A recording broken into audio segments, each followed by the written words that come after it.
shoes and out the door. 5, I'm alive. 6, 7, 8, feeling great. Hey everybody, welcome back to Beyond Your Wildest Dreams podcast. I'm your co-host today, Dr. Mike Akinfora, and today I have with me Dr. Marshall Goldsmith. Marshall, how are you? Life is good. Good to talk to you. Wonderful. I'm going to read Dr. Goldsmith's bio, and after that we've got some questions. Dr. Marshall Goldsmith is the million-selling author or editor of 31 books, including the New York Times and Wall Street Journal bestsellers Mojo and What Got You Here Won't Get You There, a Wall Street Journal #1 business book and winner of the Harold Longman Award for Business Book of the Year. His books have been translated into 28 languages and become bestsellers in 8 countries. Dr. Goldsmith has recently been recognized as one of the 15 most influential business thinkers in the world in global biannual study sponsored by the London Times and Forbes. His other professional acknowledgments include Institute for Management Studies, Lifetime Achievement Award, only one of 2 ever awarded, American Management Association, 50 Great Thinkers and Leaders who have influenced the field of management over the last 80 years, Business Week, 50 Great Leaders in America, Wall Street Journal, Top 10 Executive Educators, Forbes, 5 Most Respected Executive Coaches, Leadership Excellence, Top 5 Thinkers on Leadership, Economic Tables, India, Top CEO Coaches of America, Economist in the UK, Most Credible Executive Advisors in the New Era of Business, National Academy of Human Resources, Fellow of the Academy, America's Top HR Award, World HRD Congress 2011 Global Leader in HR Thinking, 2011 Tata Award in India for Global HR Excellence, Fast Company, America's preeminent executive coach and Leader to Leader Institute, 2010 Leader of the Future Award. His work has been recognized by almost every professional organization in his field. Dr. Goldsmith's PhD is from the UCLA Anderson School of Management, where in 2010 he was recognized as one of 100 distinguished graduates in the 75-year history of the school. He teaches executive education at Dartmouth's Tuck School and frequently speaks at leading business schools. He is one of a selected few executive advisors who have been asked to work with over 120 CEOs and their management team.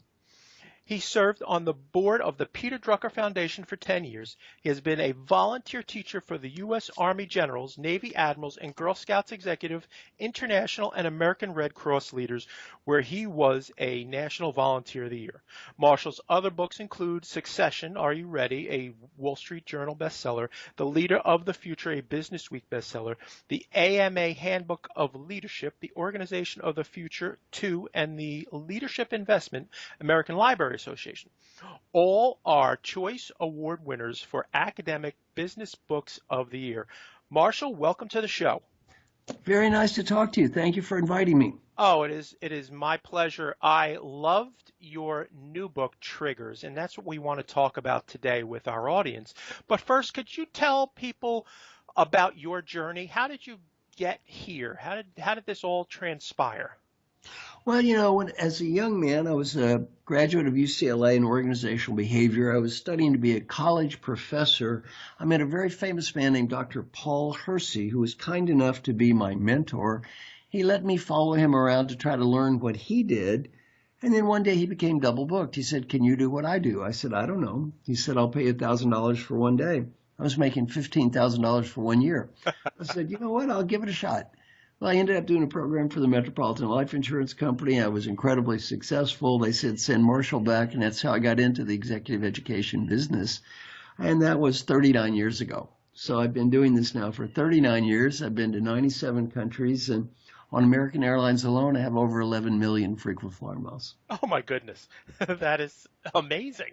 Yes. So let's talk about your new book, Triggers. It was a fascinating read for me. And I liked it so much, as I do when I find something that really tickles my fancy. I feel the need to share it. I shared it with my wife first, and she liked it so much she read it twice. So could you talk about Triggers? Well, the reason I wrote Triggers is my first big seller was called What Got You Here Won't Get You There. That was about interpersonal relationships. My second big seller was called Mojo. That was intrapersonal, how you look at yourself from the inside. Triggers is really about the interplay between the me inside of myself and the environment, the outside world around me, and how I change the world around me and how the world around me is changing me at the same time. And, so few of us become the person that we want to become. Well, why? As we journey through life, we're bombarded by triggers. A trigger is any stimulus that may impact my behavior. And sometimes these push us toward becoming the person we want to become. In most cases, they push us away from becoming this person. So this book is about the environment, how to deal with triggers, why we don't do what we know we should do, and then how help, structure, direction can push us toward becoming the person that we know we want to become. I love that message. That is brilliant. How about identifying some harmful triggers for us? Well, I think it's very important as if you look at your life, as you go through the day, start measuring when I get off course. Okay. For example, I give an example of the book. My wife and I, we went out to dinner one night with this couple, and we noticed that they always made disparaging comments about people, little sarcastic jokes all the time and cynicism. And by the end of the night, we noticed we started doing the same thing. And we talked to each other and said, why do we do that? I mean, we wouldn't be happy if other people spent their dinner talking about which idiots we are. So why are we doing this to anybody else? And then we realized just our people, they triggered this in us. When you're around someone who speaks quietly, you tend to speak more quietly. Well, we decided that's not who I want to be. And again, it's not our place to judge them, but we decided that they triggered this kind of negative, sarcastic behavior. And they weren't helping us become the people we wanted to be, so we're better off not sort of dealing with them so much. As you go through the day, you learn which triggers sort of push you in the right or wrong direction. Then you've got some choices. First, learn to anticipate the triggers. If possible, avoid negative triggers. For example, if you want to quit drinking, don't hang around in bars. And then the third thing is, if you cannot avoid, then you learn to adjust. Adjust your behavior so that the trigger is not controlling your life. I like that. So we anticipate, avoid, and adjust. Yes. Wonderful. So how can we take back our ability to make smart decisions and become our best self? Well, one thing I teach is something called the daily question process. It's an incredibly useful process. It takes 3 minutes a day. All your listeners, it's going to help you get better at almost anything. It costs nothing. People are a little skeptical right now. They think at 3 minutes a day, help me get better at anything, costs nothing. Sounds too good to be true. Half the people that start doing this quit within 2 weeks. And they do not quit because it does not work. They quit because it does work. This is incredibly easy to understand and incredibly hard to do. I've been doing this for years, and it's tough. Well, here's how it works. You get out an Excel spreadsheet. On one column, write down a list of behaviors that represent what's most important in your life. Friends, family, direct reports, coworkers, health. Whatever it is for you, you write down those important behaviors that are aligned with your values. And then you have a series of questions. Every question has to be answered with a yes, no, or a number. Well, every day, Monday, Tuesday, Wednesday, Thursday, Friday, Saturday, Sunday, you fill out that little spreadsheet. At the end of the week, you get a report card. I'm going to warn your listeners in advance that report card you get at the end of the week might not be quite as beautiful as a corporate values plaque you got stuck up on the wall. When you do this every day, you quickly learn life is incredibly easy to talk. Life is just difficult to live. And this is not about our talk values. It's about those live values. Those are a lot harder. I pay a woman named Kate to call me on the phone every day. I just talked to her an hour ago. I talked to her today. I talked to her tomorrow. I talked to her yesterday. I talked to her almost every day. Every day she listens to me read questions I wrote and provide answers I wrote every day. Someone asked me, why do you pay some woman to do this every day? Don't you know the theory about how to change behavior? I wrote the theory about how to change behavior. That's why I pay a woman to call me every day. I know how hard this is. Well, it's tough. And the reason I do it is my name is Marshall Goldsmith. I'm the world's last year #1 ranked business thinker, leadership thinker, and #1 executive coach. I pay a woman named Kate to call me on the phone every day just to listen to me read questions I wrote and provide answers I wrote. Why do I do this? Oh, my name is Marshall Goldsmith. I'm too cowardly to do this by myself and too undisciplined. I need help, and it's okay. Well, my deepest learning over the last years is we all need help. and we get over this macho, egotistical, I can do it on my own stuff, life gets a lot better for everybody. One thing I'm very proud of in my book, Triggers, 27 major CEOs endorsed the book. Why am I so proud? 30 years ago, no CEO would admit they have an executive coach. They'd be ashamed to have a coach. They'd be embarrassed. Well, today, these 27 real big important people, including the CEO of the Year in the United States, number 3 ranked leader in the world, winner of the Presidential Medal of Freedom, CEO of Pfizer and Target and Best Buy and president of the World Bank, they all step up and say, you know what? I need help and it's okay. I think that's a big leap forward for life.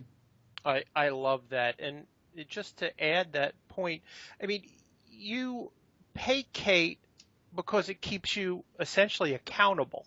Exactly. And if I mean this in the nicest way, but if you weren't paying Kate, I don't think you would, you would, but most people wouldn't take it as serious. No, I wouldn't. You Wrong. wouldn't. Don't give me that much credit. I do not place myself above anybody I talk about. Okay. I am just as cowardly and just as undisciplined as the next person.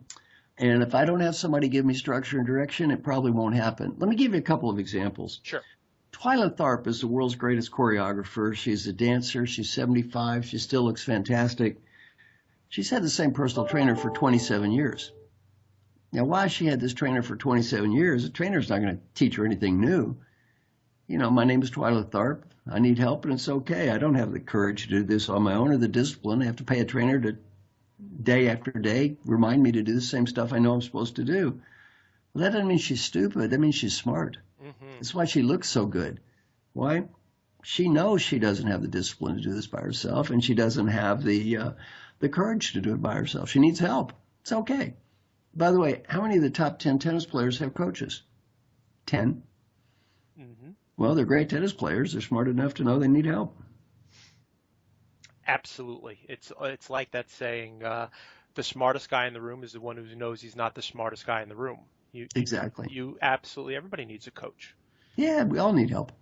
And for myself, I've been coaching with the same I've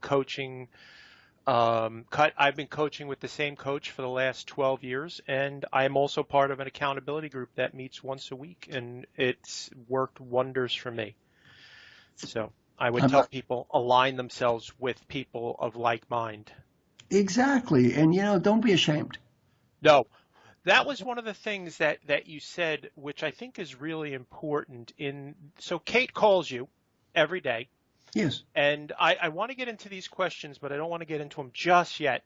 So one of the things that Kate does, she doesn't judge you on whether or not you were able to accomplish what you were looking to accomplish. She just takes note, correct? That's it. I love that. That's brilliant, because we as human beings love to judge. Oh, yeah. So by her not judging, it allows you to arrive at your best self. And, you know, it's good because it keeps everything in your head. Yes. See, the problem with people that I coach is not bad intention. Let me give you an example. I'm probably the only teacher you've ever met who's collected feedback from tens of thousands of people who have been to my courses. And I measure, do they do what I teach and do they get better? Well, the good news is people that do the stuff get better. And I guess the better news, people do nothing, don't get worse. They just stay the same. So Johnson & Johnson was my biggest client years ago. I had the privilege of working with their top 2,000 leaders, all the way from Ralph Larson, the CEO, down to number 2,000. After my class, they were asked, are you going to do what Marshall just taught you to do? 98% said yes. A year later, 70% had done something, and 30% zero, not 1 minute. I'm not ashamed of these numbers. I'm proud of these numbers. 70% of 2,000 people is 1,400 people getting evaluated by 10 coworkers each. 14,000 people have a little better life. I'm certainly not ashamed of that. Well, I got to talk to people that did nothing. I said, why'd you do nothing? Their answer had nothing to do with ethics, values, or integrity. They won an award that year, most ethical company in the world. They're good people. I'm sure your listeners are good people. Nothing to do with intelligence. They're smart. I'm sure your listeners are smart. The reason people did nothing had to do with a dream. A dream I've had for years. Sounds like this. You know, I'm incredibly busy right now. Given pressures of work and home and new technology that follows me everywhere, and emails and voicemails and global competition, I feel about as busy as I ever have. Sometimes I feel overcommitted. I don't tell others this, but every now and again my life's a little bit out of control. But I'm working on some very unique and special challenges right now, and I think the worst of this is going to be over in about 4 or 5 months, and then I'm going to take 2 or 3 weeks and get organized and spend some time with the family, and I'm going to begin my new Healthy Life program. And after that, everything's going to be different, and it won't be crazy anymore. Now, Michael, have you ever had a dream that vaguely resembles that dream? Yes, I have. Well, we've all had that dream, and there's not going to be any 2 or 3 weeks. Tomorrow's probably going to be even crazier than today. If we want to do something, you really need to ask yourself, what am I willing to do now? And just focus on that. What am I willing to do now? Would you say that these are what you're talking about, those examples are the stay-in-place instincts that you talk about? Yeah, it's very hard, especially in many ways. The more successful we become, the harder it is to change. Mm-hmm. Any human or animal will replicate behavior that's followed by positive reinforcement. Now, the higher up we go in life, the more positive reinforcement we get. 2 things happen. They laugh at our jokes, they pretend we're smart. So after a while, we feel better and better about ourselves. Well, nothing wrong with that. Here's the problem. We all accept feedback from others that's consistent with the way we see ourselves. We all reject or deny feedback that's inconsistent. The more successful we become, the more positive feedback we tend to get, and the harder it is to hear negative news. The other thing is, the more successful we become, the more powerful we get, and the harder it is for anybody to tell us the truth. So given it's harder to hear the truth and harder for people to give us the truth, you can see in my job as an executive coach why it's hard. These people have got nothing but positive reinforcement for being who they are over and over again. And they're all successful because they do many things right. And like all humans, they're successful in spite of doing some things that are stupid. And I've never met anybody so wonderful that we don't have something on that in spite of list. It's amazing. We see this in professional sports all the time, where the young hotshot rookie who has basically, like you said, has a certain skill set and brought those skills with them all the way through high school and college, and then they get to the major leagues and they fall on their face. Oh, yeah. And That's right. They then have an opportunity to listen to what their coaches are saying and say, okay, you've got to shorten your swing, your stride's got to be a little less. And the people that do that go on to become extremely successful. And the ones that don't. And the ones that don't. Right. So what would you say, what is the best thing to do to conquer our stay-in-place instincts? Well, one thing that I recommend in my daily question process, I learned this from my daughter Kelly. My daughter Kelly's a professor at the Kellogg School, Northwestern, a marketing professor, and she taught me the value of active questions. And these active questions start with, did I do my best to? So the 6 I talk about in the book that have had terrific results are, did I do my best to, number 1, set clear goals. Number 2, make progress toward achieving my goals. Number 3, find meaning. Number 4, be happy. Number 5, build positive relationships. And number 6, be fully engaged. Every day, did I do my best to do these 6 very simple things? Well, what these questions do is they get us to take responsibility, because all employee engagement in the past has revolved around passive questions. Well, when we ask people passive questions, like, do you have clear goals? And they say, no, they blame the environment. When we ask ourselves active questions every day, back to your comment, they cause us to stretch and take responsibility. The hardest question you can deal with every day has 4 qualities. Number 1, you write the question. Now, why is that hard? You cannot blame the idiot that wrote the question. Mm-hmm. Number 2, you know the answer. Why is that hard? You can't pretend you don't know how to do it. Number 3, you know it's important. You can't pretend it's trivial. And number 4, all you have to do to get a high score is try. You don't even have to succeed. All you have to do is try. Why is this so difficult every day? Nobody to blame. I love it. If I wrote the question and I know the answer and I know it's important and I didn't even try, who's responsible? That would be me. Yep. That's one you can't pass off to somebody else. And by the way, the reason this process is so hard, it is so much easier to be a victim and blame our problems on everybody else than it is to look in the mirror and say, what can I do to make things better? I love that. And those are the qualities. Got it.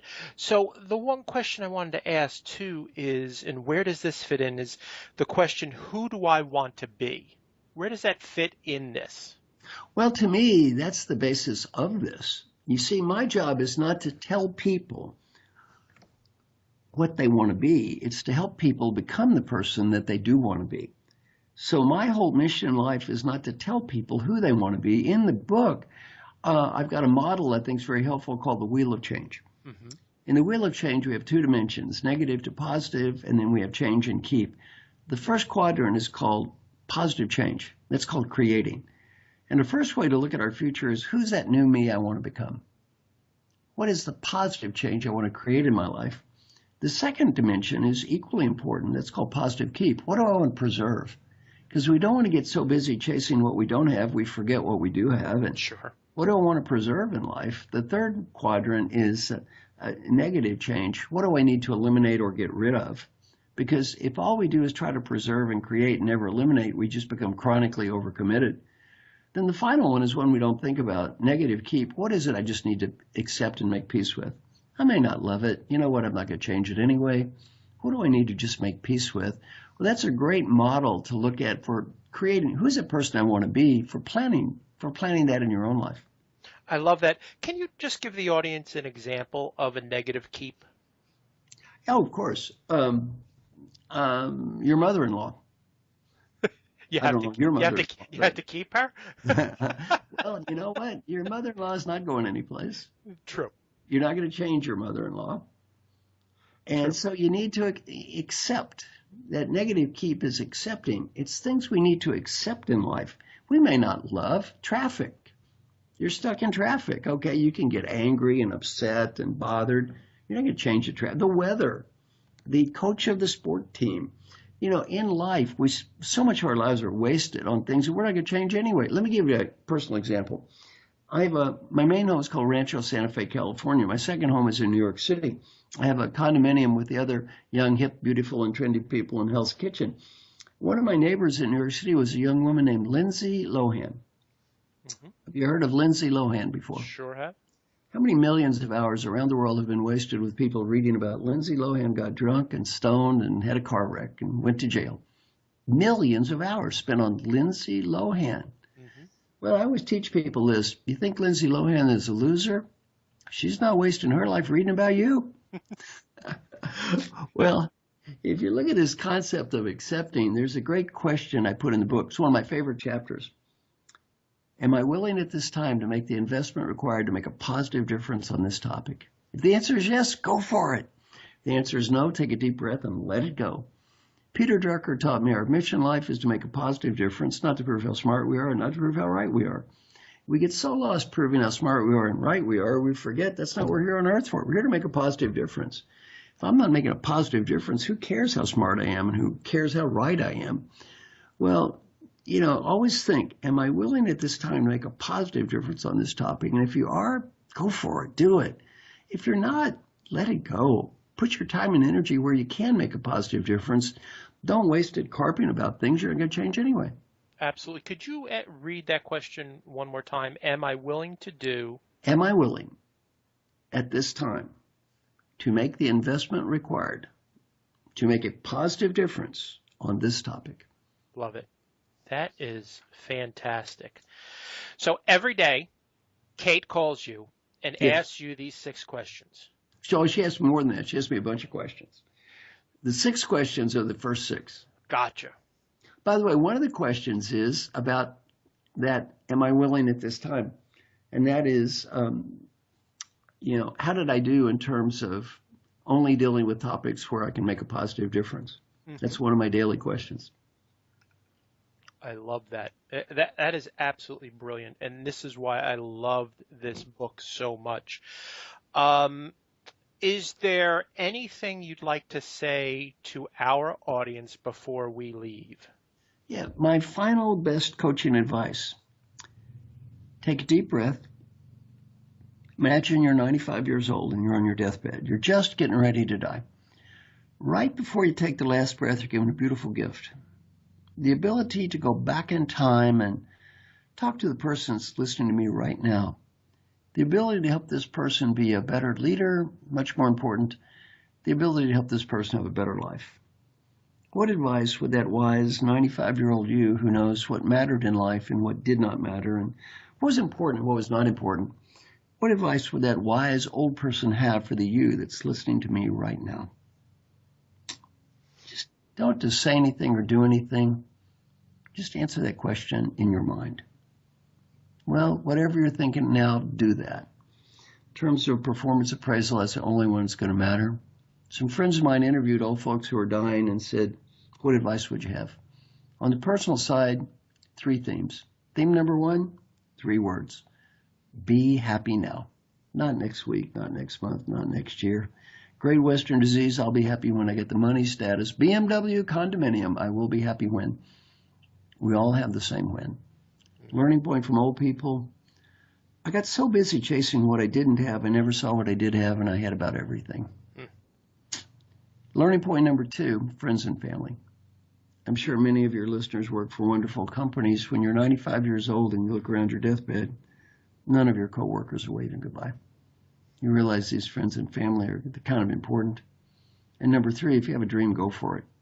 Because if you don't go for it when you're 35, you may not when you're 45, and you probably won't when you're 85. It doesn't have to be a big one, maybe a small one. Go to New Zealand, speak Spanish, play guitar. Other people think your dream is goofy. Who cares? It's not their dream, it's yours. Business advice isn't much different. Number 1, life is short, have fun. Number 2, do whatever you can do to help people. The main reason to help people has nothing to do with money or status or getting ahead. The main reason to help people is much deeper. 95-year-old you is going to be proud of you because you did and disappointed if you don't. And if you don't think that's true, interview any CEO who has retired, and I've interviewed very many, and ask them a question. What are you proud of? So far, none have told me how big their office was. All they've ever talked about is people they helped. Final advice also the same. Go for it. Life is changing. Your industry's changing. Your world's changing. Do what you think is right. Might not win. At least you tried. Old people, we almost never regret the risk we take and fail. We always regret the risk we fail to take. So finally, Michael, thank you so much for asking me to talk to you. I really greatly appreciate you taking the time. Can you tell people where they can find you, Dr. Goldsmith? Sure. My email address, Marshall. Oh, one other thing, Michael. Yes. I forgot. One other. I went to a program and they said, who are your heroes? I wrote my heroes down. They said, why are your heroes? Well, they were all teachers. They taught me stuff and they were very generous. I'm going to adopt 15 people who are coaches, teachers, professionals of some sort. I'm going to teach them everything I know for free. They're going to get to spend some days in training at no charge. I'm available to help them by phone, all free. The only cost is when they get old, they have to do the same thing. If any of your listeners are interested, please send me an email, marshall@marshallgoldsmith.com. I would be happy. Just write down 15 coaches. Be happy to sign them up for my free coaching process. It's kind of a legacy idea for me, and I've already had 1,000 applicants, so it's very exciting. That's really exciting. Thank you very much. That is very generous of you. I really appreciate that. Thank you. So everybody, this is Dr. Mike Akinfora with Dr. Marshall Goldsmith, and I want to thank you so much. All this information will be in the show notes, and I hope you have a great day. Ciao.